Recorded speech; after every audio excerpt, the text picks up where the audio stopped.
fanden er det her for et sted?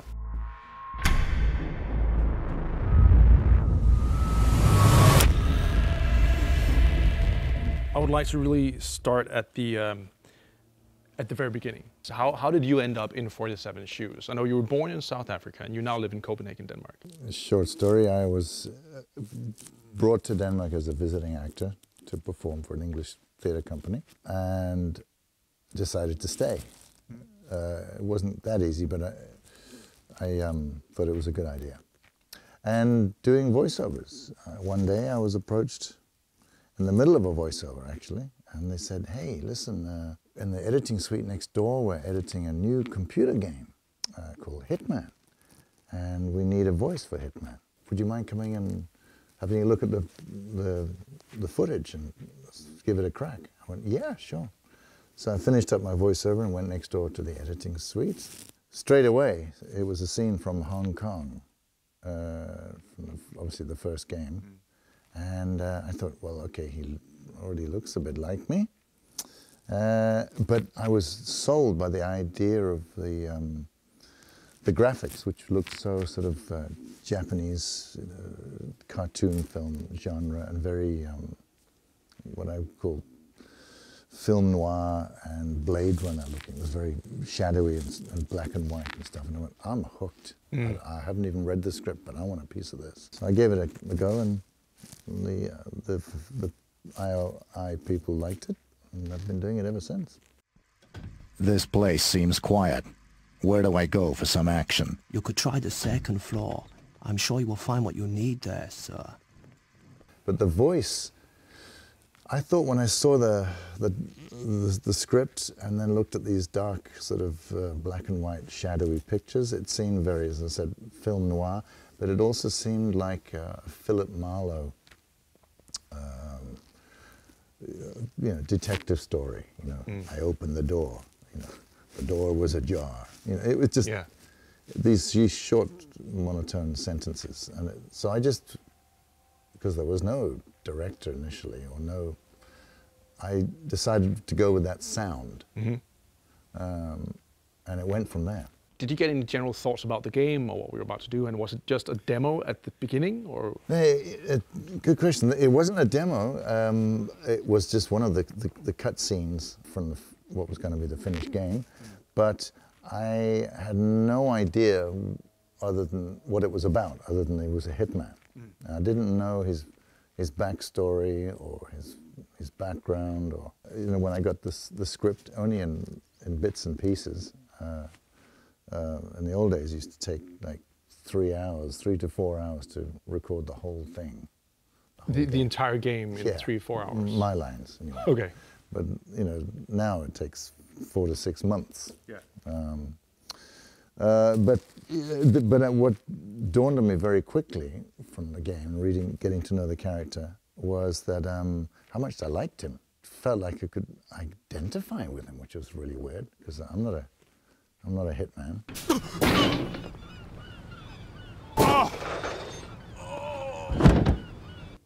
There's some people I'd like to kill. We won't go there.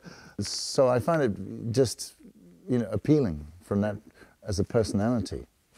And then I think over the years, 20 years, the writers and I have learnt got to know each other well, and have become new people as well. It's a bit of a chicken and an egg situation, They can hear maybe how I would say a line, and write a line that would suit that sound. So, what I'm saying is that though I'm staying loyal to the character of Agent 47, the writers may have been a bit influenced over the years by my delivery and getting to know me and my personality, and the two characters have come a little closer to each other. Yeah.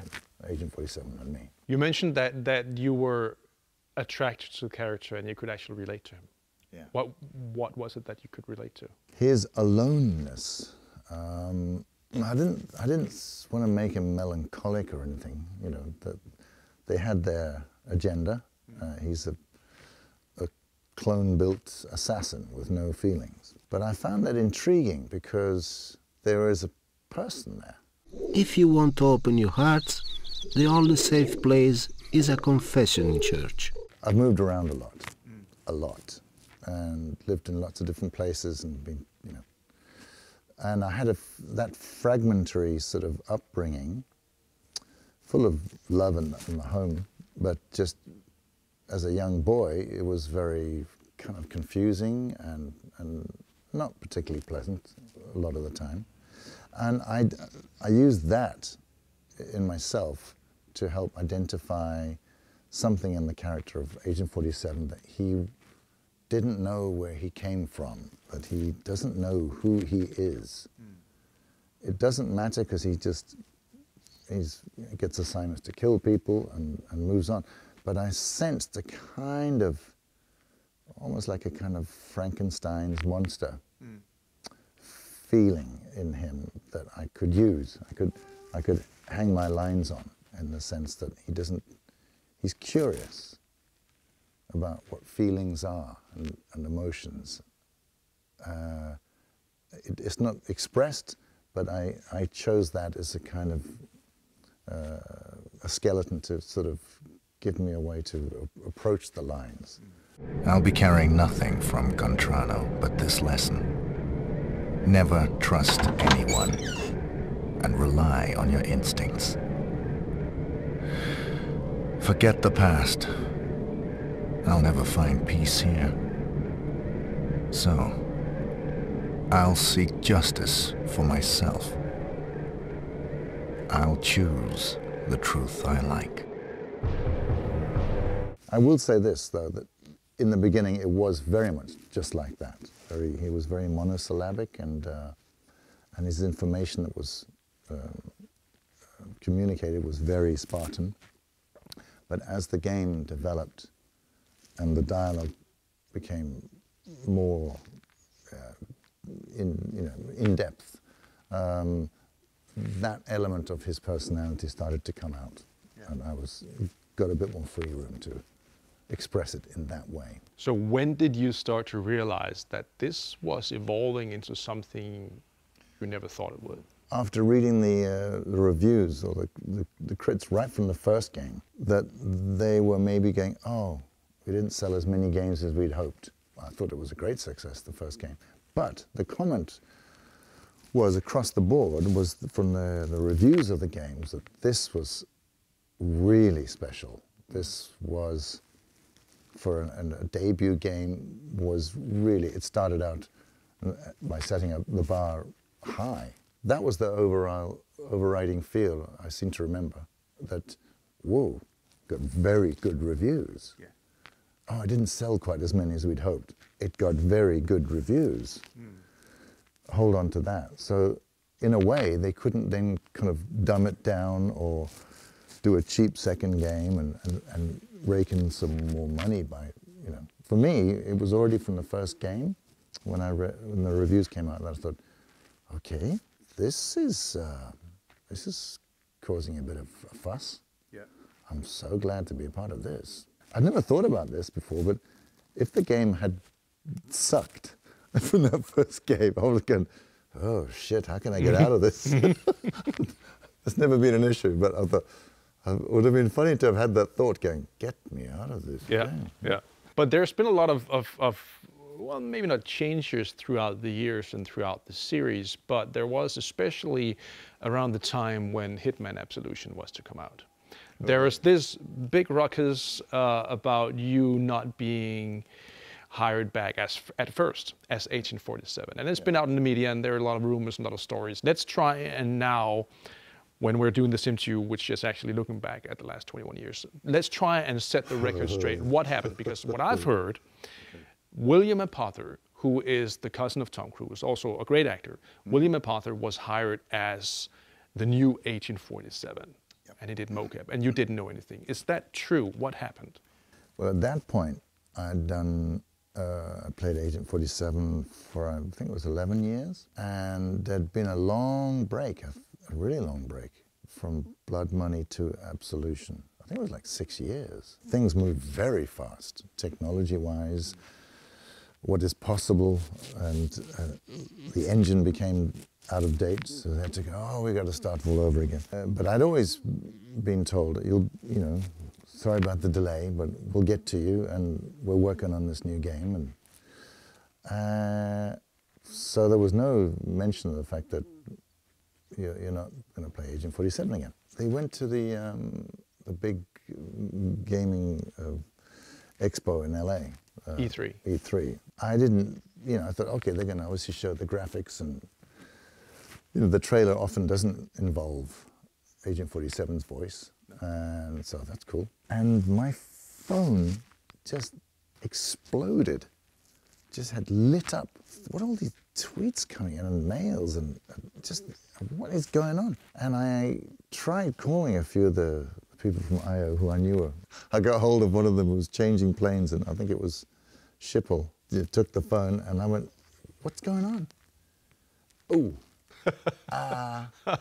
has no one told you? Oh. No. Poor guy. Yeah. It was, they had decided to go in a new direction, in another direction. I think that was the expression they used. And they're entitled to do that. And that was an embarrassing moment. I think for them, because they're lovely people.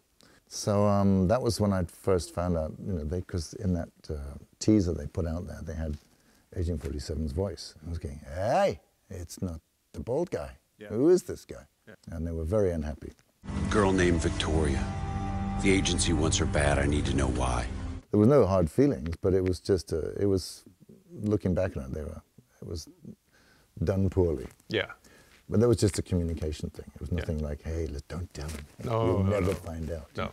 That would have been the worst plan ever. Yeah, but then what happened, which I thought was fun, was that over the next 9 months, I think it was, there came a lot of online chatter, both on Hitman Forum and other media, saying, this is not good.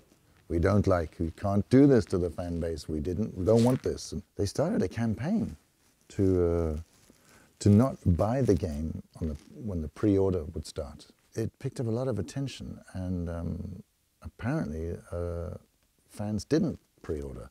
In February, March, April, and it got to May, and I got a very nervous phone call from IO Interactive going, hi, David. I thought you were dead. And he said, could we meet? We want to talk about, you know, working together again, if you're okay with them. I went, of course I am, you know. Yeah. When can I come by? And they said, no, let's meet off-site. I went, okay. Why? I met in some bench in a park. Well, almost. It was almost like, we got the package. It's weird. We met in a small cafe with room for about 20 people. And we sat down, and the first thing this man said to me, sort of slid over an envelope, and I went, this is great. Who did I get to kill? No, David, it's serious. They led me to believe that it was about another game. He said, you've got to read this non-disclosure agreement and sign it before I can talk to you about the game. I went, oh, shit, okay. Page 23, I promised not to tell. And signed this thing, and I went, okay, so what's this new game? He went, it's Hitman. You can't say anything now because we signed it. I went, oh, come on. He said, yeah, it is. They wouldn't admit it to me. That's why I can't prove it. That the game maybe wasn't selling as much as they should do. But they'd had feedback about the voice, just saying it just doesn't kind of come across. So they went behind the backs of their then owners, Square Enix, said, listen, can we record the whole game in secret? I went, you're never going to keep that secret. So it was a studio in Christianshavn. It was all like, you know, beep, beep, beep. He said, yes, it is. And the door opened up, he's going to the studio. Hey, Dave, what are you doing in the studio? Nothing. None of your business. Shut up. It was all super top secret. Yeah. And we recorded it over about a month or so. And they kept it quiet. And then I think they flew to Montreal and presented it. What do you think? New voice, old voice, bald guy. Square Enix said, you know what? It is better. So when looking back at the actual games, yeah. Do you have some favorite moments that sticks out? Favorite moments in the games? Favorite kills? Favorite kills? I've always loved dropping things on people. I don't know why. I like it, and Agent 47 likes it. Yeah. One of my all-time favorites is the Paris level in Hitman 1 of the trilogy. The fashion Sebastian show in Paris, Salo, where you get everybody. to drop a whole chandelier. Because it's just so spectacularly messy. In your mind, what do you think it is about the Hitman franchise that has made it endure for so many years? There's an expression, something that is bigger than the sum of all the parts, both in theatre and in film experiences where I'm participating in something and everyone on the set or in the theatre is going, yeah, we're all working, I've learnt my lines and I'm standing in the right place, got the costume on, I've got my props, or on a set filming these sequences, all out of sequence over 2 months or whatever. And when it's all put together, there's something extra there that wasn't there. It's like it's the missing pages on the script. Wait, this is incredible. This is moving me. And how do you do that? And even the director or the editor was going, I don't know what we're doing, but let's just keep doing it. That's the feeling I have about Hitman franchise and the Hitman games and the character of Agent 47. That it's grown into something almost real, and it's bigger than what's on the paper and what's in the computer programming. There's this human element where the writers, people with feelings and emotions, and that when they're writing stuff for this character that doesn't exist, he has become to it something real. And I said, I've stopped a couple of times and said, guys, I want you to just think about this for a moment. Try and stand outside of the situation, because this is as good as it gets. This synergy of personalities and of technology and of experience over these years. We're doing something which is greater than the sum of the parts. I hear from fans who say, my kids are playing it, and I started playing it. And we're going, oh, whoa, back the truck up. We're not that old, are we? Then they go, yeah, we are, it's cool. I'm going, oh, okay, it's cool, yeah. 2 of my children have played it when they shouldn't have played it, age-wise. But they're going, Dad, it's so cool. I hear your voice in my head when I'm killing this person. I'm going, there's something not right about this. So yeah, this is, at least for now, the end of the Hitman franchise, because IO Interactive, their next game is going to be this big, still pretty unknown James Bond game, Project 007. Amazing. It is so amazing, and it's really exciting, and it's so obvious that they're going to do it, and I can't wait. I don't know if you've been approached to be part of the game in any way, but I would like to make a case. Yeah. If IO is watching, and I'm going to look into the camera, if IO is watching, I'm going to try and make a case now for you guys to consider David as a true Bond villain. And for this experiment, I've brought 3 classic Bond villain lines from the different Bond movies. There's a line from Goldfinger, a line from You Only Live Twice, and one more line. And I would like you to do them as 47. Oh, okay. Yeah? Yeah. So the first one, you can get it. The first one is this one, the classic one from Goldfinger. And I think I have to do the one that leads up to it. I'm going to do a really poor Sean Connery impersonation. Do you expect me to talk? No, Mr. Bond. I expect you to die. That's pretty good. It's a great line. And then we have one, which is Blofeld from You Only Live Twice. Ah, You Only Live Twice. That was, it was with the glove and the... Yeah, cool, okay. Yeah. I shall look forward to personally exterminating you myself, Mr. Bond. Okay. And then the last one is from Moonraker. Moonraker? Roger Moore. Look after Mr. Bond. See that some harm comes to him. Yeah, good line. It's a very good line. So yeah, you heard it here first. David Bateson, the new Bond villain in the upcoming IO Interactive game. Who knows? Maybe. That'd be cool. Yeah, it would be very cool. David Bateson, it's been such a pleasure talking to you about Agent 47 and the last 21 years. Thank you so much again for inviting me to talk to you. It was really great. It's been a pleasure. Well, first, it's definitely been a pleasure. Thank you for this lovely interview. But I didn't invite you. I thought you invited me. No, I got an invitation from you talking. Well, weird. strange. But thank you once again. It was my total pleasure. I gotta go. I've sure. got a Sure, no plane worries. to catch. Okay. Okay. Well, Take thanks care. again. You too. Thanks. All right. Thanks again.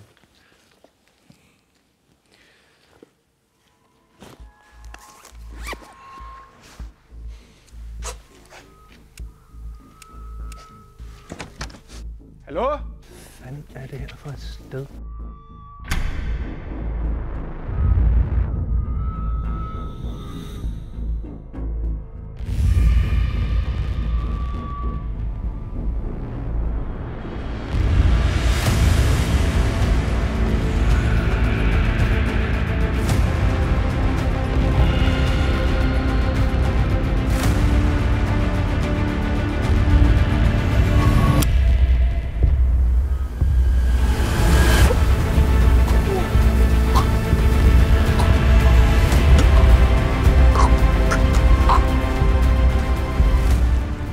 Diana, target is down. Yeah, bald guy, glasses. What do you mean, no glasses? Oh, shit. I strangled the wrong bald guy.